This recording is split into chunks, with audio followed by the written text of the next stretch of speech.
Hello everyone and welcome to the Helldivers 2 Custom Class Showcase. This video featuring the Pyro. You ready to watch this world burn? I know I am. So let's start with armor, shall we? With this build I always like to sneak in a bit of orange into it because, you know, fire. So I have a light, medium and heavy set that I tend to run with using this build. The first one being CE67 Titan. It's got that orange touch, and the extra 2 grenade slots come in handy for spreading even more fire and closing those annoying ass bug holes. To match the light armor, I also have a handful of helmets that I like to run. First one being the full set of CE67 Titan. The second being the SA12 servo assisted, exact same color scheme, just a different style. Third, the SC15 Drone Master, same as last time, although I don't like this one too much because of those weird little antennas sticking out where the eyes should be. Not too sure why that was their design choice. Same for the last one, the SC37 Legionnaire. Color scheme matches perfectly, but I don't understand this weird black box on the front, so those two I generally steer away from. The medium armor, the CE35 Trench Engineer, is my personal favorite choice in this bracket. Bright orange, the white accents, screams fire to me, and it looks sick when you're surrounded by it. The only other one I find myself wearing occasionally is the SA12 servo assisted. It's just got that orange trim, dope metal arm, but I just don't think it fits as well as the Trench Engineer. For the medium armor helmet, the very obvious choice is the matching set, the CE35 Trench Engineer. Looks like it's got that sick little rebreather in to filter out some of the smoke and a polarized lens to not get blinded by what you're doing. Just like the runner-up for medium armor, the servo assisted helmet also works pretty well. And the CE67 Titan is runner-up here, I suppose. I just think the lighter grey doesn't really match the rest of the set, but it doesn't look too bad. My choice for the heavy bracket, the CW36 Winter Warrior. Just like the other two sets, the orange trim screams fire, white is clean as hell, looking good. 4 helmets, the matching set of Winter Warrior looks alright. Not been too huge on this helmet because the mouth bit kind of looks a little pinched in my opinion, but from the back it looks pretty cool, and it matches the set obviously perfectly. Next, and my personal favorite choice, the SA32 Dynamo, matches the set perfectly and gives me Star Wars Trooper vibes. 4 capes, there are a few choices that I like to make, but it comes down to what you're feeling on the day. Number 1 being the Bastion of Integrity. White, black, orange, matches most sets perfectly. Same goes for the Cloak of Prosperity's Gratitude. You've even got that little digital camo strip at the bottom, which I know some of my mates love. Next, Eagle's Fury, same as the last two, simple color scheme, matches most of them really well. Then you got the Tide Turner, this one works especially well with the engineering set in medium armor, and the Old Faithful Foe Smasher. It's hard not to go for a black and white cloak.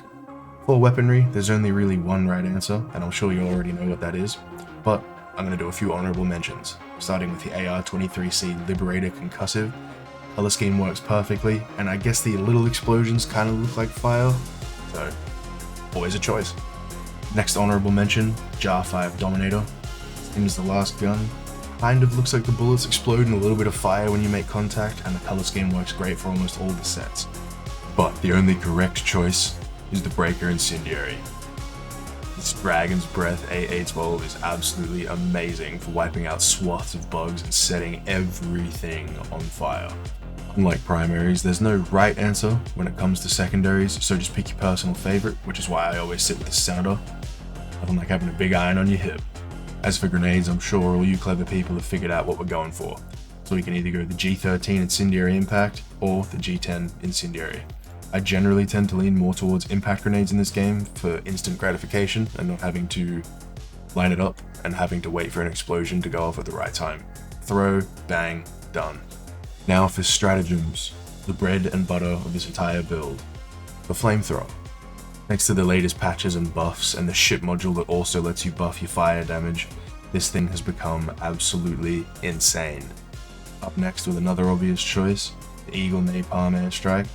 Just drops a wall of fire like you're in accurate napalm airstrike can absolutely change the course of a battle, especially if you land it right on top of a bug breach, or to block off an alleyway where they all have to swarm you. Coming up next are incendiary mines. Let me start by saying, be careful. Nothing worse than dropping these in the wrong spot and just getting your legs blown off in the middle of a fight. So, pick your placements because these things can be incredibly useful. And if you throw one next to a wall, the mines hit and bounce off. So you can cluster them in a really small area if you get your throw right. And lastly, but also incredibly helpful for this build, is the shield generator pack. You're setting everything on fire, and this thing can block up to a certain amount of fire damage. So when you inevitably run over some fire, if you've got this thing on you, you'll block some of it. I know it doesn't completely fit the theme, so if you guys want to run something else, absolutely feel free. It's not like I'm going to walk up to you and smack you in the face, but I just find this to be the most helpful utility slot item for this build. So now let's kick off the pros and the cons list. Unfortunately, you're not here to deliberate, so let's just start with the cons, shall we? Con number 1. This build obviously has very high team damage potential. With all the fire everywhere and the mines on the ground, it's kind of inevitable that you're gonna hurt a teammate at least once during a gameplay session. But there is a little trick that I've started using. Not even a trick, I just ping when I drop the mines, or I type in the chat like, hey, I dropped mines over here, so people know to look out for them instead of just blowing themselves up. Con number 2, and I'm sure you'll notice in the gameplay segment at the end of this video, it's absolutely terrible against fighting bots, to the point where I was just absolutely dreading having to queue for the bots, so I don't even have any good footage for it, so there is none included. I'm not sure if bots have a resistance to fire damage, but god damn does it feel like they do. And the last con, but certainly not the least, is this build's objective killing potential is very low. Whether that's buildings, bug holes, or radio towers, it's just not what you want to be using. For the pros, first and foremost is the massive amount of damage in AoE, single target, and wave clear in general. Dropping an Eagle Napalm on top of a bug breach and then walking up to it with a flamethrower is just unparalleled amounts of damage. Using this build, I've gotten the little combo kill build-up thing at the bottom of your screen with the skulls up to 60 to even 70 on some occasions, so if you want to do some damage, this is definitely the right choice. The second pro is this build is pretty insane on killing high health, high armor targets, like chargers and brood mothers. If you aim for the right spots, like on the charger, shoot for the leg with the flamethrower, and on the brood mother just kind of spray them with fire, they're gonna drop in a few seconds. I've killed chargers in under 3 seconds just shooting at one leg with a flamethrower. With that being said, fire can take out Bile Titans, but it does take a while. It's not a proper method for dealing with the Bile Titans, but if nobody else is capable of killing a Bile Titan, you definitely can. It will just take a while. And as I'm sure you've guessed, my final pro is that this is probably my main or go-to build for bug runs. Regardless of the difficulty, just the amount of kills you can rack up is helpful on its own. And getting all of those high priority targets off your team's back, if they need to close bug holes or do anything, you are the first one through the door, burning everything to the ground, and it is so fun. And now the part I'm sure you've all been waiting for, now that all the boring bits are over, let's get to some killing.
destroy our way of life!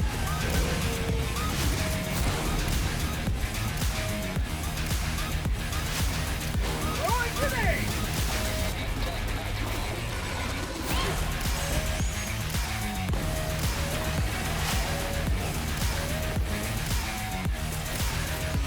Tunnel breach! Requesting air support! Taking us home to democracy!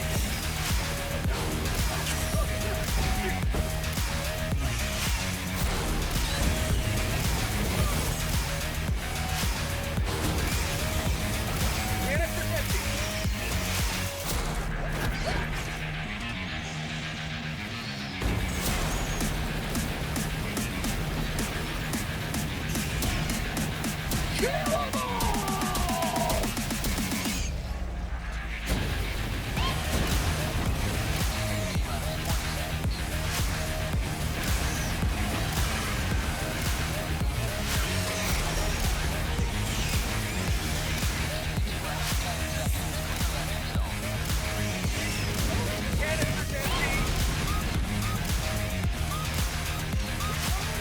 Heavy, west, close.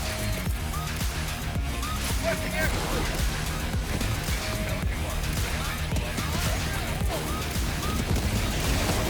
Throwing down fortification!